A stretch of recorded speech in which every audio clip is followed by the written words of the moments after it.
اعوذ باللہ من الشیطان الرجیم، بسم اللہ الرحمن الرحیم۔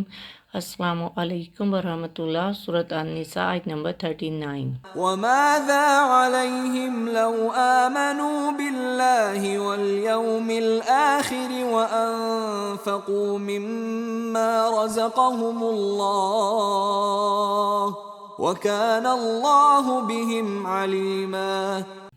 اور ان کا کیا نقصان تھا اگر وہ اللہ پر اور یوم آخرت پر ایمان لے آتے اور جو کچھ اللہ نے انہیں دیا تھا اس میں سے اس کی راہ میں خرچ کرتے، اور اللہ ان کے حال سے خوب واقف ہے۔ تو یہاں پہ حکم ہے کہ لوگوں کو اللہ تعالیٰ پر اور آخرت پر ایمان لانے کے ساتھ ساتھ انفاق فی سبیل اللہ کرنا چاہیے۔ تو یہاں پہ منافقین کے رویہ کی نفی کی گئی ہے اور انہیں تنبیہ کی گئی ہے کہ اگر وہ بخل اور ریاکاری سے کام نہ لیتے، اللہ اور اس کے رسول پر ایمان لے آتے اور اللہ تعالیٰ کی مرضی کے لیے اپنا مال خرچ کرتے تو ان کا کیا نقصان ہوتا۔ یہ ایک طرح کی روحانی دعوت ہے کہ ان منافقین کو چاہیے کہ اپنے ایمان کی توثیق کریں، نفاق سے توبہ کریں اور اسلام میں خلوص قلب کے ساتھ داخل ہو جائیں۔ آیت کے آخر میں انہیں دھمکی دی گئی ہے کہ اگر انہوں نے اپنی حالت نہ بدلی تو اللہ تعالیٰ کی گرفت کا انتظار کریں۔ انفاق فی سبیل اللہ تبھی قبول ہو سکتا ہے جب اللہ تعالیٰ اور آخرت پر کامل ایمان ہو، یقین ہو کہ جو بھی صدقہ وہ کرے یا کوئی بھی عمل کرے گا اللہ تعالیٰ اس کا اجر ضائع نہیں کرے گا۔ قیامت کے دن اس کو اس کا بھرپور اجر ملے گا۔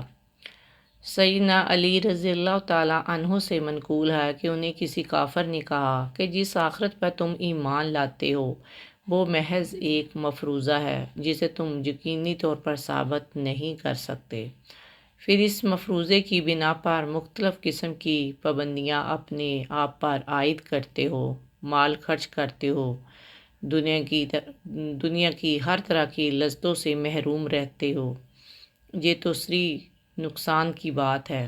تو آپ رضی اللہ تعالیٰ عنہ نے جواب دیا، ہم جتنا وقت اللہ کی عبادت میں رہتے ہیں تو یہ تو یقینی بات ہے کہ کم از کم اتنی دیر ہم بری باتوں اور برے کاموں سے بچے رہتے ہیں، اور اگر مال خرچ کرتے ہیں تو اس کا بھی کسی ضرورت مند کو ضرور فائدہ پہنچتا ہے، اور اگر ہم کسی کی مدد کرتے ہیں تو ہمیں ان کاموں سے خوشی بھی ہوتی ہے، اور یہ دنیا کی لذتیں تو چند دنوں کی بات ہے، موت کے بعد ہم اور تم برابر ہوئے، مرنے کے بعد اگر ہمارا نظریہ درست ثابت ہوا تو ہم جنت کی راحتوں اور نعمتوں کے حقدار ہوں گے، جبکہ تمہیں طرح طرح کے مصائب اور جہنم کا عذاب ہوگا اور یہ دائمی عذاب ہوگا، اور اگر بالفرض تمہارا نظریہ درست نکلا تو بتاؤ ہمارا کیا بگڑے گا۔